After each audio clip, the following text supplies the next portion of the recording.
In the 19th century, the fear of being buried alive was so widespread that it became a medical obsession.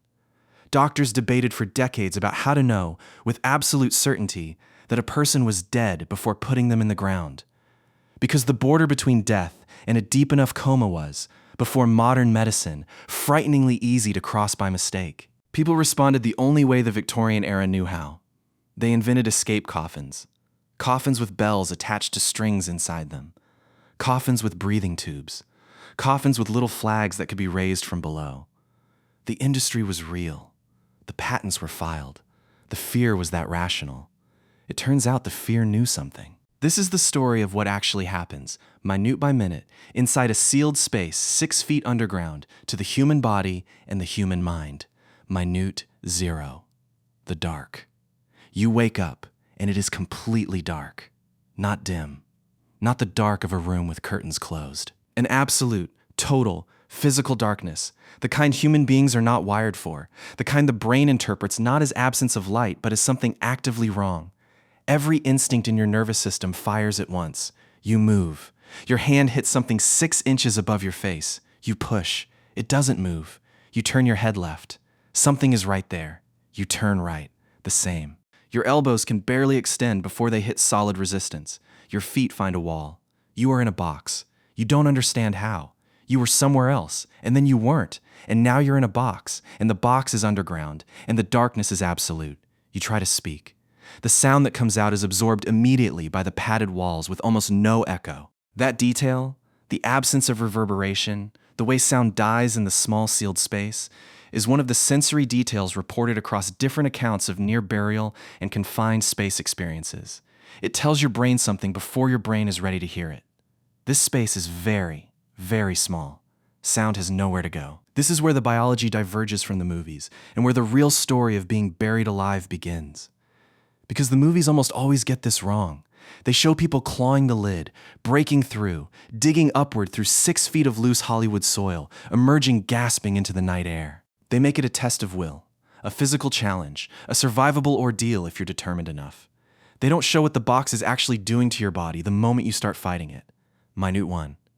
The physics of the situation.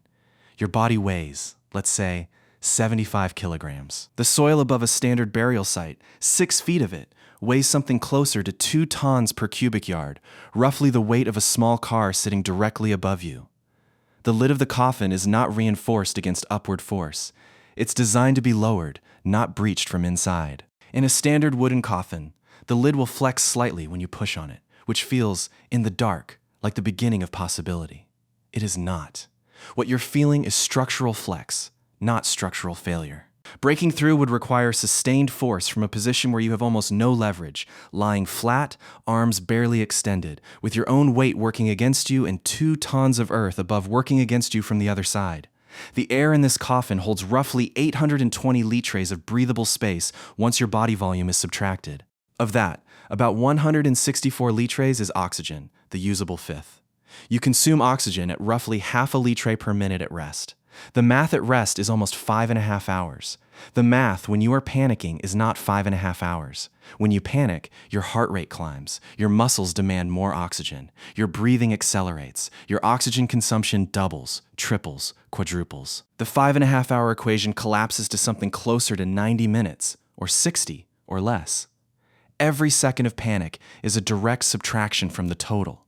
You know none of this. You're pushing on the lid. Minute 5. The CO2. Here is the thing about oxygen depletion that most people don't know, the thing that makes being buried alive different from how the mind imagines it. You won't feel the oxygen disappearing. Oxygen deprivation doesn't hurt. It doesn't announce itself. The first thing you'll feel is not breathlessness. It's the carbon dioxide you're exhaling into a sealed space, accumulating with every breath, reaching concentrations your body is built to resist for a short while, and then designed to report as an emergency. At normal atmospheric levels, carbon dioxide is 0.04% of the air you breathe. Your body's alarm system triggers at around 1%. At 5%, the gas becomes physically toxic, causing severe headaches, dizziness, rapid heartbeat, and a sensation of suffocation even while oxygen levels are still technically breathable. In the sealed space of a coffin, your own exhalations will drive CO2 to dangerous levels before oxygen reaches critical depletion. It is the carbon dioxide, not the empty oxygen, that does most of the work. At 5 minutes in, you've already raised the CO2 level in the coffin measurably. You don't feel it yet, but the headache will begin soon.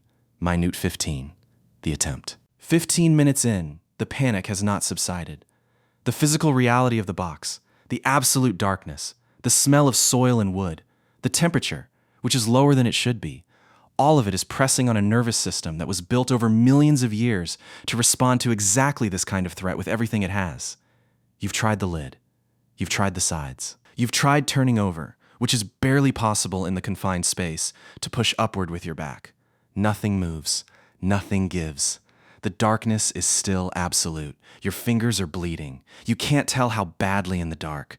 You're aware of the feeling, but not focused on it. A specific psychological phenomenon begins to set in. Researchers who study extreme confinement call it cognitive tunneling, a state where the mind can no longer hold complex plans and narrows to immediate, repetitive action. You will keep trying the same things. Your brain will not easily accept that the situation has no mechanical solution and pivot to conservation and patience. The brain in panic does not conserve. It spends. Minute 30. The headache.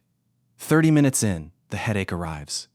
Starting at the base of your skull, spreading forward, the specific quality of a CO2 headache, different from dehydration, different from tension, a deep, pressing ache that carries with it a strange accompanying sensation, a feeling of pressure in the chest that makes each breath feel slightly less satisfying than the last. This is the carbon dioxide at work. Your breathing has been elevated for half an hour. The concentration in the coffin has risen significantly. Your body is sending its first clear physiological signal that the air quality is deteriorating. The irony, the cruel specific irony of this moment is that breathing faster doesn't help. It makes it worse.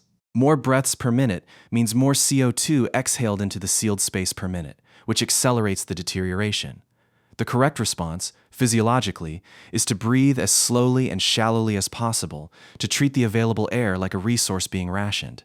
This is exactly opposite to every instinct a panicking person has. A Chinese construction worker named Wang Jiangxin was buried alive in a ditch in 2008 and survived for 2 hours by using Buddhist meditation to slow his breathing, staying almost motionless in a small air pocket trapped in his safety helmet. He did not survive by fighting. He survived by almost stopping. Minute 60. The line. An hour in, the headache is severe. Your thinking is becoming less clear, not dramatically, not obviously, but the edges of your reasoning are blurring in the specific way that elevated CO2 and beginning oxygen depletion blur them. A slowing of complex thought, a difficulty holding onto the thread of an idea, an emotional flatness that is the brain allocating resources away from cognition toward the more basic work of keeping the heart beating. The darkness still has not changed. It never changes. This is the part that survivors of extreme confinement, people trapped in mines, in collapsed buildings, in submarines that have gone down, consistently describe as the most damaging element over time. Not the physical constraints, the darkness. The complete removal of all visual input is something the human brain doesn't adapt to. It keeps reaching for information that isn't there. And the reaching, the constant perceptual searching, is exhausting in a way that compounds everything else. You have stopped trying the lid, not because you decided to stop, because your body made the decision for you. Hour 2. The quiet. Something has shifted that you can't quite identify. The panic has changed quality. Not gone. Changed. There's a heaviness in it now, a slowness that is partly exhaustion and partly the physiology of a brain beginning to operate in genuinely compromised air. The headache is the dominant sensation. Each breath requires what feels like more effort than the last, though the effort is actually the same. It's the CO2 telling your body it isn't getting what it needs. You think about the surface, not in a useful way, not in a planning way. In the helpless, circular way, the mind returns to things when it's running out of tools. You think about who knows where you are. You think about timelines, how long it will take someone to notice, whether the surface looks disturbed, whether anyone heard anything. The mind runs these calculations not because they're useful, but because calculation is what conscious minds do when they can't do anything else. In the 19th century, a woman named Octavia Smith Hatcher was buried in Kentucky in 1891 after falling into an unexplained coma. When her coffin was exhumed weeks later, claw marks were found on the inside of the lid. The image of those marks is the reason the Victorians built their escape coffins, their bells and their breathing tubes and their little flags. They understood something, those engineers, about what a conscious person does in a sealed box in the ground. They understood it couldn't last long. And they understood that whatever happened in the interval was something no one on the surface would ever see. Hour 3. The end. At some point in the third hour, the air in the coffin crosses a threshold that the body cannot sustain consciousness against. It's not the moment the oxygen runs out. The oxygen hasn't run out. It's the CO2, accumulated to a concentration the brain can no longer function inside, that takes you down. Not dramatically, not like suffocation in the dramatic cinematic sense, but gradually, the way a system powers down when its resources are depleted below the minimum threshold. The headache fades. That's what survivors of near-burial accounts, people who've been in confined spaces with degraded air and then rescued, describe as the last clear sensation. The pain reduces. The thinking slows to something peaceful. The darkness stops feeling threatening. There is a physiological name for this: hypercapnic narcosis. Carbon dioxide at high enough concentrations produces a sedative effect as the body can no longer maintain alertness against it. It is not peaceful in any meaningful sense. It is the brain shutting down in sequence, the reckoning. This scenario, in the modern world, is almost impossible. Contemporary medicine has dozens of definitive tests for death. Electroencephalography, corneal reflexes, apnea testing, confirmation of brainstem death. The probability of being buried alive today, in a country with a functional medical system, is so low as to be practically theoretical. But the fear, the specific, named clinically documented fear called taphophobia, remains one of the most common phobias in recorded psychology. And the reason is not irrational.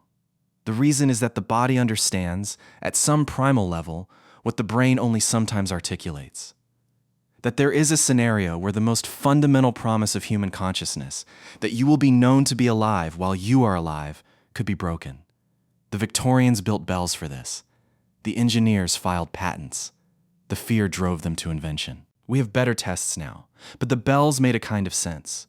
And somewhere, right now, someone is closing the lid of a coffin from the outside, lowering it carefully, replacing the earth above it, leaving the surface undisturbed. Inside, for the first time in human history, there is absolutely no doubt about what has been confirmed before this happened. But the darkness is the same. It was always the same.